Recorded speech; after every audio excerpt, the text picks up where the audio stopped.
Même certains gain lumière pour bien d'Haïti, gain lumière sous mon nom, lumière délivrance.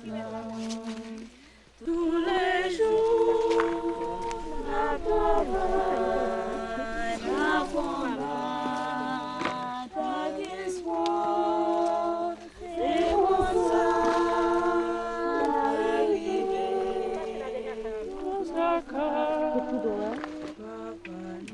Moi-même, j'ai toujours pensé faire une expérience de vie religieuse au milieu des gens et en me mettant à leur école. Alors, avant qu'on habite ici, moi-même, je vivais au petit séminaire à Hinche et puis je venais le week-end travailler avec les gens. Et j'allais dans les combats de coq, j'allais dans les veillées mortuaires, je visitais les malades et puis j'allais dans les combites. Et ça créait la proximité avec les gens. Et quand on a commencé la fraternité, donc j'ai mis les petits frères ici. Ils étaient quelques 3-4 ici pour débuter. Mais ici, quand on parle d'un paysan qui est au pays, qui vit au pays et qui fait vivre Haïti, parce qu'Haïti est un pays essentiellement agricole, et bien on dit qu'il est monde en dehors. Monde veut dire signifie personne.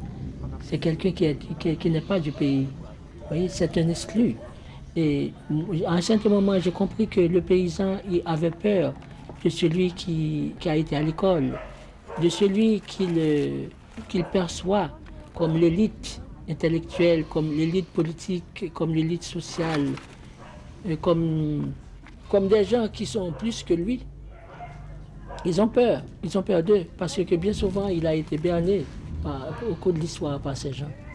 Alors, donc il a fallu beaucoup de patience, il a fallu beaucoup de droité pour gagner la confiance des gens et créer la proximité. Il faut dire que toute la dynamique, l'approche, la manière d'être avec les gens, eh bien, tout cela, ça a été pour moi l'incubateur qui nous a permis de faire éclore tout ce que nous sommes aujourd'hui. Par exemple, moi-même, personnellement, je ne suis pas d'ici, je suis de la ville, je suis de Port-au-Prince. Et je pense que le contact avec les paysans m'a beaucoup instruit, m'a beaucoup appris. Et je veux dire que je suis un peu l'élève des paysans, parce que c'est eux qui m'ont appris à comprendre la paysannerie, à intégrer certaines valeurs et de vouloir venir et de devenir paysan avec eux. Bon, maintenant, quand on a commencé ici, donc il n'y avait pas de projet. Okay? C'était, on se réunissait avec les gens pour prier, pour réfléchir, pour faire l'inventaire des problèmes qui se posaient. Et ça nous a pris plus de 5 ans avant réellement de lancer des activités.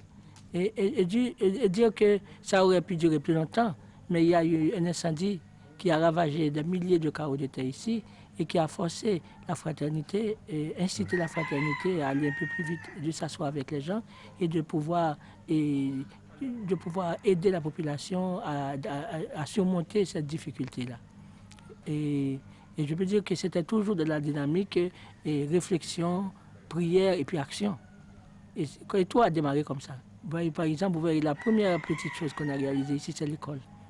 Mais quelle école? Vous voyez, mais les gens en sont fiers. Parce que les paysans étaient dans leurs propres champs, couper des arbres et monter cette école. Vous voyez? Et ça a été, pour moi, un refrain et qui permettait aux gens d'aller de l'avant, parce qu'ils disaient toujours, si on était capable de réaliser ce petit projet-là, eh bien, on était capable d'aller plus loin. Bien que l'on nous fasse comprendre qu'on était des gens incapables, des gens analphabètes, des gens paresseux et sans initiative, etc. Mais si on a pu faire ça, on peut faire plus.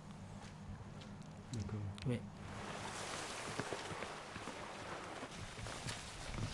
Le développement se fait par l'imitation. Le paysan, il voit, et bien il reproduit. Et quand on voit l'efficacité des moines il y a quelques années en Europe, et bien ça a été ça. Les moines étaient ceux qui font l'expérience, qui mettaient en route des activités et ensuite qui vulgarisaient tout ça. Mais en mettant tous les techniques et les recherches au niveau et à la portée des paysans, ou bien de ceux qui les entourent. il n'y avait pas d'eau potable ici. Chaque matin, on prenait un drum et on allait à 5 km pour chercher de l'eau. En saison sèche, il n'y avait pas d'eau du tout. Il n'y avait que des trous de boue. On s'est mis à réfléchir et à étudier. Et c'est comme ça qu'on a réalisé qu'il y avait une source du côté de la Yaye. On s'est réunis avec la population, on a mis le projet en marche et puis il a fallu mettre le paquet. Et on a fait. Et avec la collaboration de tout le monde, le projet a pris 2 ans pour finaliser. Et maintenant, ça fait depuis plus de 15 ans qu'on a l'eau potable.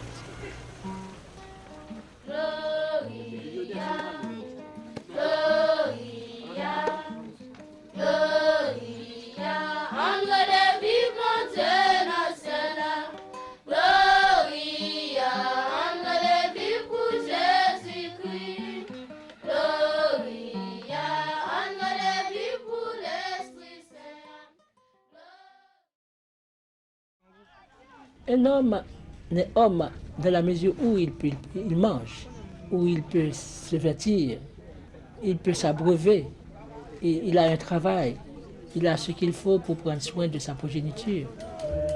Et quand on était venu ici, c'était pour annoncer l'évangile. Okay? Mais on s'est rendu compte que l'évangile ne s'adresse qu'à un homme et une femme debout. Donc, ça dit que moi, je ne crois pas dans un Dieu qui ne s'occupe pas de l'estomac et des intestins de l'homme.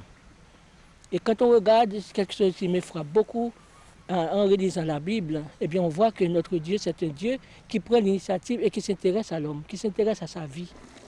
Il y a 2 catégories de chrétiens.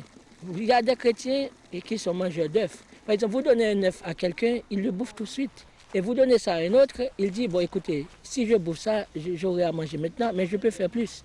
Donc il va chercher l'incubateur ou bien chercher une poule pour faire éclore cet œuf-là.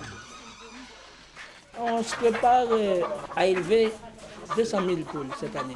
Alors généralement, eh bien, on commence en tout petit. Et puis on essaie de voir ce que ça donne, sur le plan climatique et puis sur le plan adaptation des poules. Et puis nous allons vulgariser ça. C'est-à-dire on va étendre ça sur la population.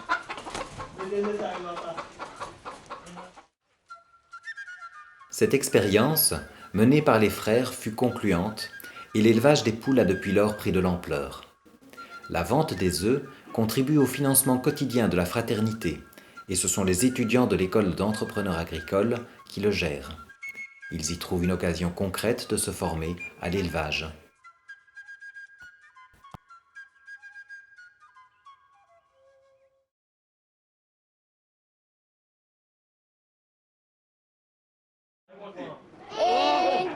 Nous mettez des lots encore? Ça, nous mettons 6 mettez, pas vrai? C'est en 6 mettez? Ça la mettez encore? Combien nous mettez? Nous mettez? Des lots encore.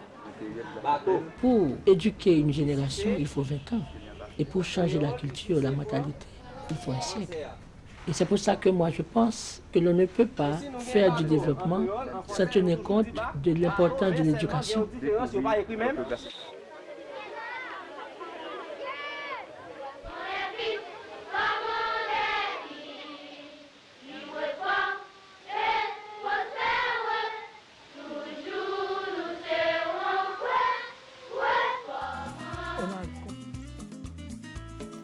Les écoles font partie des activités rodées de la fraternité et celles-ci sont actives depuis de nombreuses années. Elles restent cependant particulièrement dynamiques, complétant les possibilités de formation et améliorant régulièrement les infrastructures. La nouvelle école de Dopalais était sur le point de se terminer lors de notre visite en septembre 2011. Et les équipements du centre technique de Pandiassou ont également bien évolué ces 10 dernières années.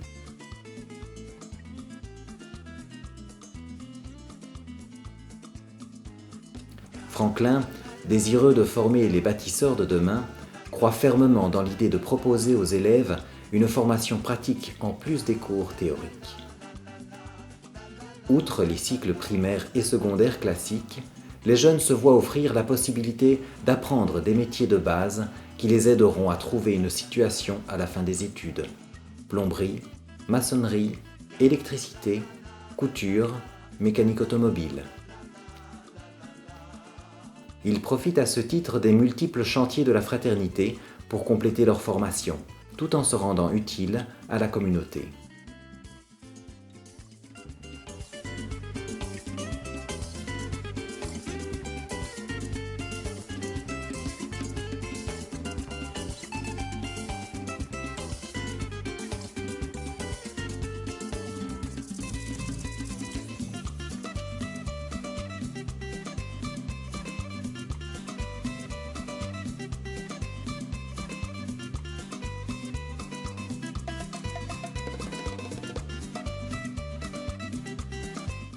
Une nouvelle formation a été mise sur pied en 2010, destinée aux étudiants sortant du secondaire, l'école d'entrepreneurs agricoles. Culture, transformation et commercialisation, c'est l'ensemble de la filière agricole qui est abordée sur une période de 2 ans. Franklin espère faire venir des jeunes de tout le pays avec comme objectif qu'ils retournent ensuite chez eux pour y développer l'agriculture et communiquer leur savoir-faire autour d'eux.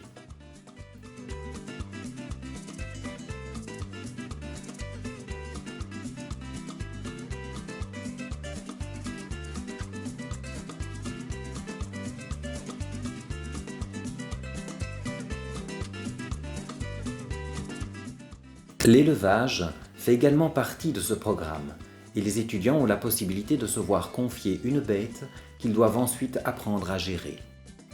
C'est un service dont les adultes peuvent bénéficier depuis de nombreuses années via ce que Franklin appelle le crédit nature et qui leur permet de démarrer plus facilement une activité agricole.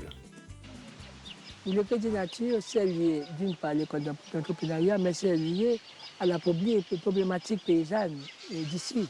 Dans le sens que le paysan, aujourd'hui, il est décapitalisé. Alors, maintenant, lui donner de l'argent liquide, à certaines fois, ça pose problème. Alors, c'est pour cela qu'on lui donne du crédit nature.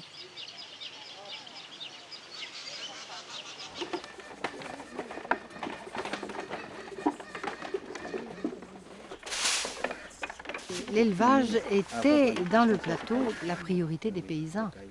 Oui. Et justement, Frère Armand a ce souci de vouloir retourner à l'origine. Et les paysans sont fort intéressés par ça parce qu'ils connaissent la réussite de l'élevage, les possibilités qu'il y a. Il faudrait que cette ferme soit une ferme expérimentale pour que le paysan voit et quand il voit, il croit. Le paysan, il a besoin de toucher, vous voyez, de voir.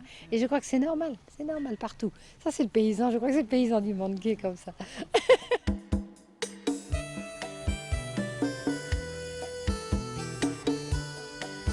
Je m'occupe plus particulièrement du crédit nature, qui consiste à prêter aux paysans une bête, soit une vache, soit un cabri. Et ensuite, le paysan la prend à crédit, donc elle a un coût, et lui doit remettre avec 2 cabris. Donc il n'y a pas d'échange d'argent, mais il y a échange de bêtes, si vous voulez. Hein. Alors, si c'est une femelle qu'il rend au projet, on donne la femelle à un autre paysan à crédit, et le bouc, on le vend, et avec l'argent des boucs, nous achetons d'autres femelles. Dans ce projet, nous avons 3 agents de terrain. Leur rôle, c'est d'assurer le suivi auprès des paysans.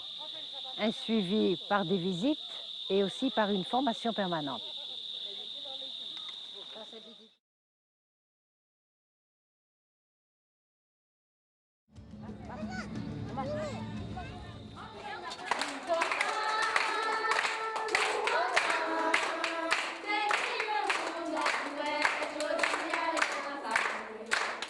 Les centres de nutrition, mis sur pied par la fraternité, viennent en aide aux familles les plus démunies pour la croissance et le développement des jeunes enfants. Dans un pays où se nourrir fait partie des préoccupations quotidiennes pour la majorité de la population, ils peuvent y recevoir un repas par jour et les soins de base, mais ils permettent surtout de former et guider les parents qui doivent participer activement aux activités des centres pour pouvoir bénéficier des services qui y sont proposés.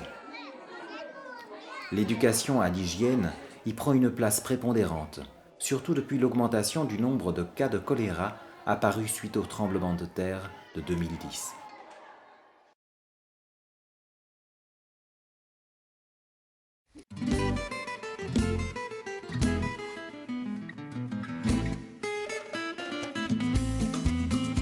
Un centre de jour propose un service de consultation médicale depuis plusieurs années à Pandiassou. Il est depuis peu secondé par un hôpital ouvert 24 heures sur 24, équipé entre autres d'une maternité et proposant la présence permanente d'un médecin. Fidèle à l'esprit de la fraternité et son refus de créer de l'assistanat, une participation financière symbolique est toujours demandée aux patients et la prévention par l'information et l'éducation reste une priorité.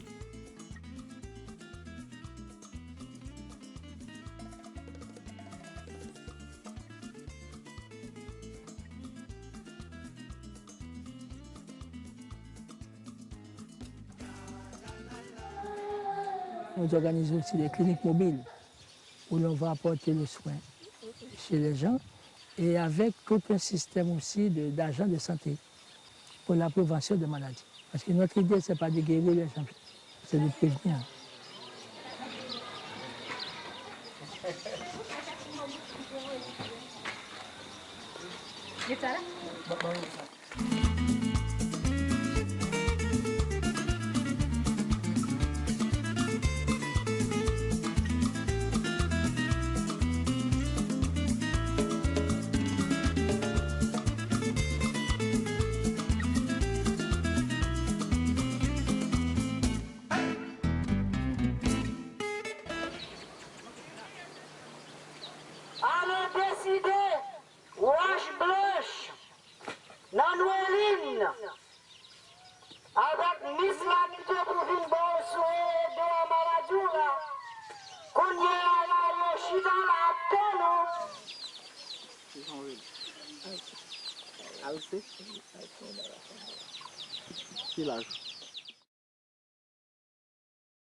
La fraternité s'est vue confier depuis 2007 la gestion d'un centre d'accueil d'enfants des rues à Port-au-Prince qui menaçait de fermer. C'est une mission un peu contre nature pour Franklin, dont les projets sont habituellement le fruit d'une longue réflexion et collaboration avec la population qui participe ensuite activement à sa mise en place.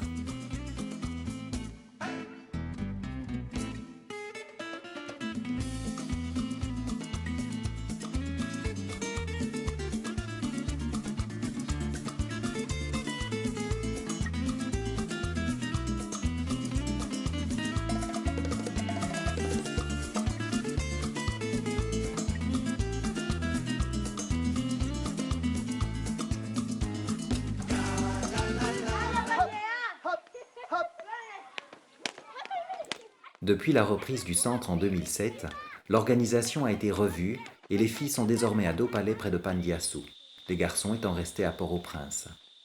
Tous sont scolarisés jusqu'à la fin du secondaire avec apprentissage d'un métier.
Si Dieu est créateur, nous devons être co-créateurs avec lui. Nous devons construire, nous devons bâtir avec lui. Voyez-vous? Donc le chrétien, ce n'est pas quelqu'un qui se résigne et puis qui pleurniche en attendant que le royaume arrive. Le chrétien, c'est celui qui essaye de bâtir aujourd'hui le royaume. Deux saisons rythment la vie en Haïti. La saison des pluies et la saison sèche. Abondante dans le premier cas, l'absence totale de pluie pendant de longs mois rend la saison sèche difficile à gérer. Et c'est ce qui a poussé Franklin à chercher une solution à ce problème crucial par la création de lacs de retenue d'eau utilisant le relief des collines et les propriétés imperméables du sol argileux du pays.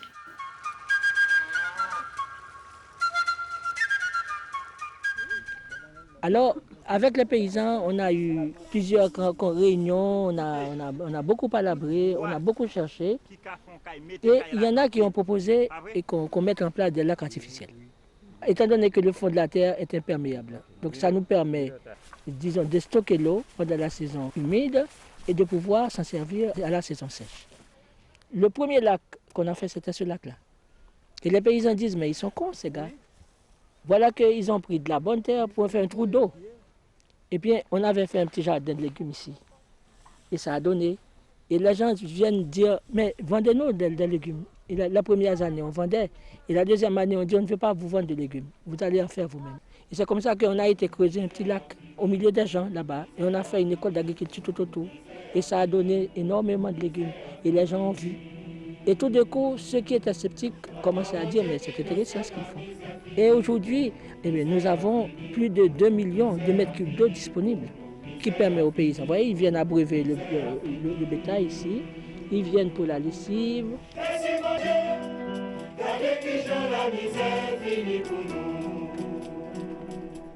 Il y a des gens, ce qui les frappe, c'est l'eau. Moi, ce qui me frappe le plus, c'est l'impact qu'un lac a sur l'imaginaire d'un enfant comme ça. Qui a vu, il y a quelques années, un trou, il n'y avait pas d'eau du tout.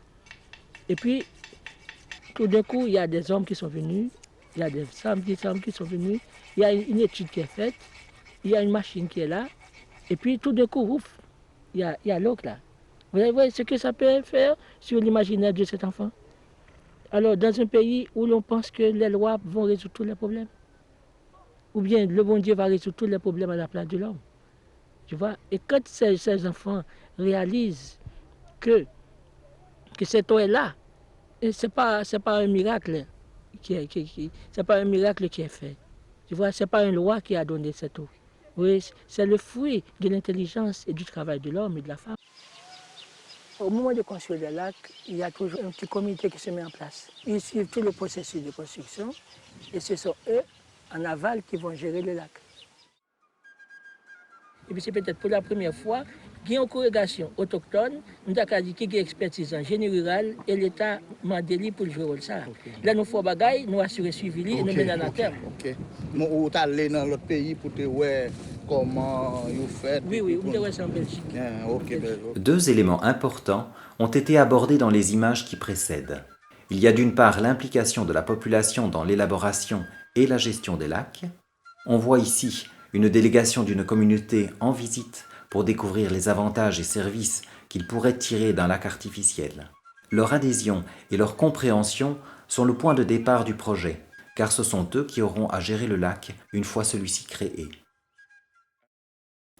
Vient ensuite le fait que la fraternité a désormais le soutien financier de l'État haïtien pour la création de lacs à travers tout le pays. J'ai connu Frère Armand il y a une dizaine d'années. Il m'avait invité à venir à Pandiassou et j'ai vu un monsieur qui fouillait des trous et qui ramassait de l'eau de pluie.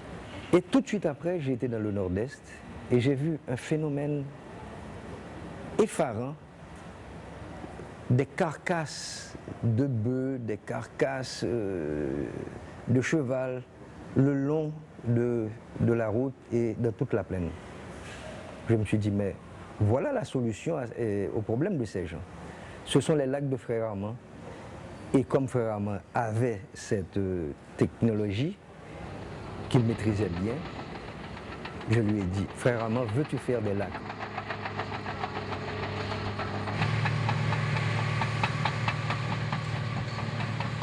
Il y a une prise de conscience de la part de l'État ici qui voit la nécessité de venir en aide aux paysans et de donner une chance à l'agriculture. Nous ne pouvons pas prendre la responsabilité pour nous bailler l'État charge là, le gouvernement charge. Le gouvernement c'est passé à passer. Nous mêmes paysans n'a prêté. Nous prenons la responsabilité pour nous faire paysans qui dans le dernier coin pays pour qu'on boit ici. Ok, très bien.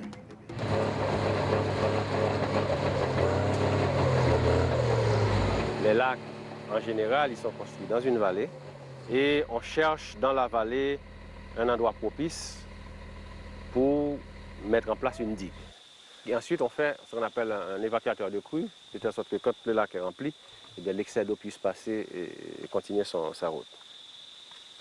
Actuellement, nous avons déjà construit dans le pays environ 138 lacs et qui ont une capacité globale de près de 7 millions de mètres cubes d'eau. qu'une fois que le lac est construit, c'est à tout le monde. Tout le monde peut venir abreuver son bétail, tout le monde peut venir prendre de l'eau pour des usages non comestibles et tout le monde peut venir laver.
L'élevage de poissons fait également partie des possibilités offertes par les lacs.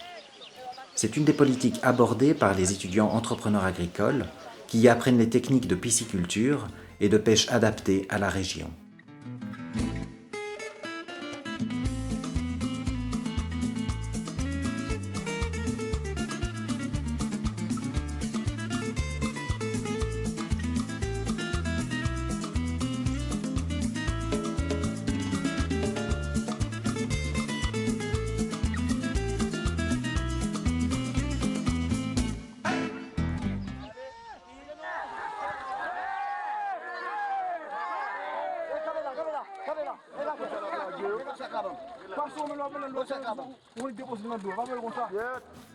Le reboisement du pays est une autre priorité de Franklin, qui se voit grandement facilitée par les lacs.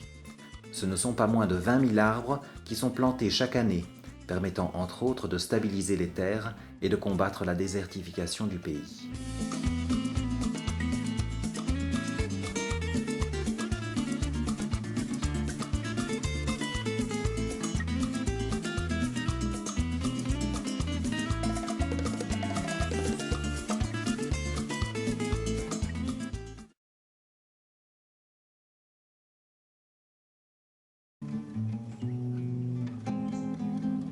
Chers amis de mon pays et du monde entier, j'ai finalement le courage de prendre une plume pour rédiger ces quelques lignes.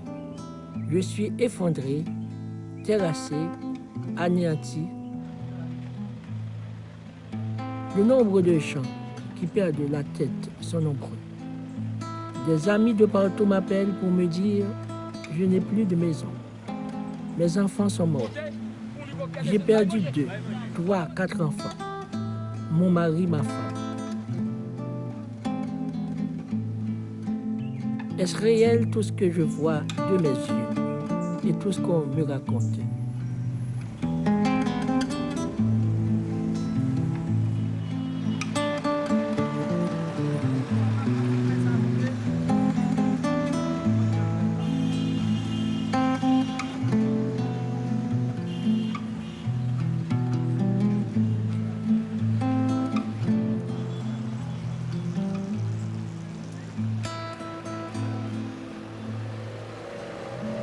Mais c'est un peu comme ça dans notre histoire. Vous voyez, donc quand il y a un effort qui est fait, paf, il y a quelque chose qui vient et qui empêche l'évolution. C'est pour ça que j'ai dit toujours que Haïti est le pays oiseau, okay, qui plie mais qui ne rompt pas.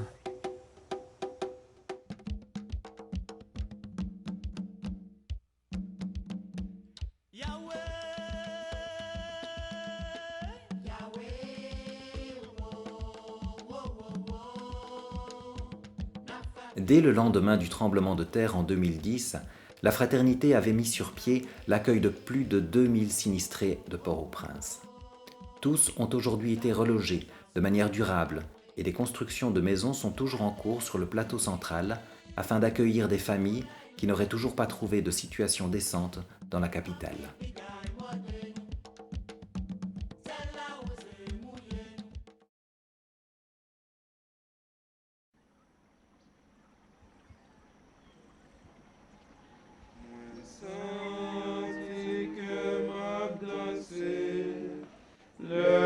cap chanter, louange pour bon Dieu, qui seul met la vie moins. C'est lui qui dirige. Les gens nous connaissent par ce que nous faisons. Et il y a des gens qui nous appellent des faiseurs de lacs. Non, c'est secondaire. Ce qui est important, ce qui est premier, ce qui est vital, eh bien, c'est notre convivence avec Jésus. C'est l'expérience de Dieu.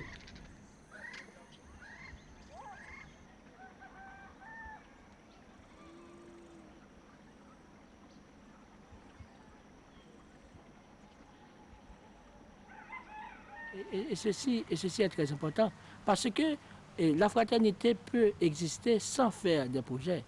Parce que c'est comme disait le père de Foucault, je veux créer l'évangile par toute ma vie. Donc c'est au niveau de l'être, voyez-vous, que la force de notre présence, pas au niveau du faire.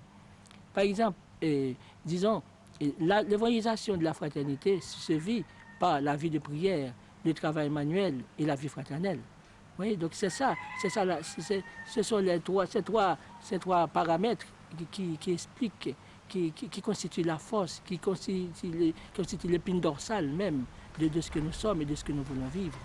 Vous voyez, et c'est justement ça. Les gens disent, vous êtes faiseurs des lacs, vous êtes faiseurs des cieux. Non, nous sommes dans le Christ, nous sommes avec le Christ. Le Christ est au milieu de nous et c'est ça qui est important. On essaye de s'aimer l'un l'autre, on essaye de travailler ensemble pour vivre. Disons, on vit dans l'intimité du Seigneur. C'est ça notre vocation première. Et le reste, la conséquence, disons, de cette relation avec Dieu, avec nos frères et avec la création. Tout ce qui est humain est proche, très très proche du chrétien. Et tout ce qui est chrétien et qui n'est pas humain n'est pas du tout chrétien. Annoncer l'évangile en Haïti doit tenir compte de ces paramètres, du social, économique, politique, culturel, tout. C'est vraiment une montée globale qu'il faut faire, avec l'homme et tout l'homme, avec toutes les femmes.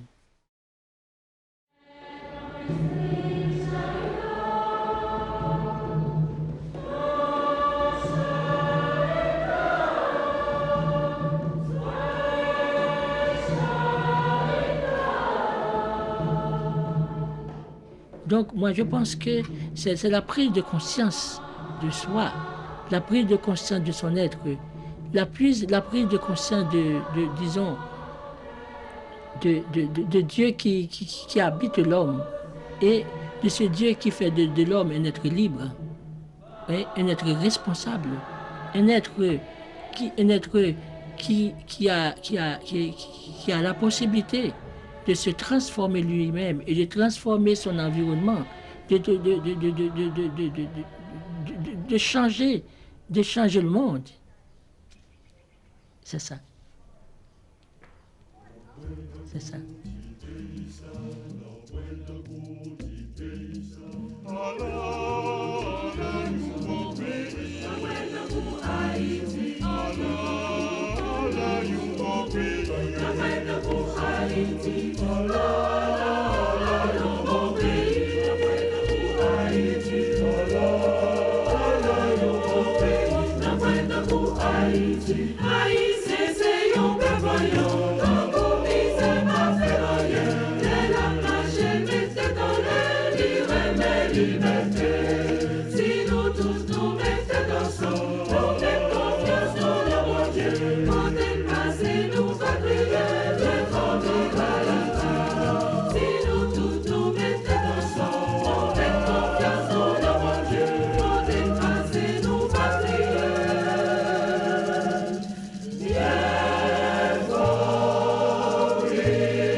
Quand je marche, je ramasse toujours ça. C'est une manière de faire la charité au chauffeur. Je ramasse toujours les clous. Peut-être je suis un peu fou.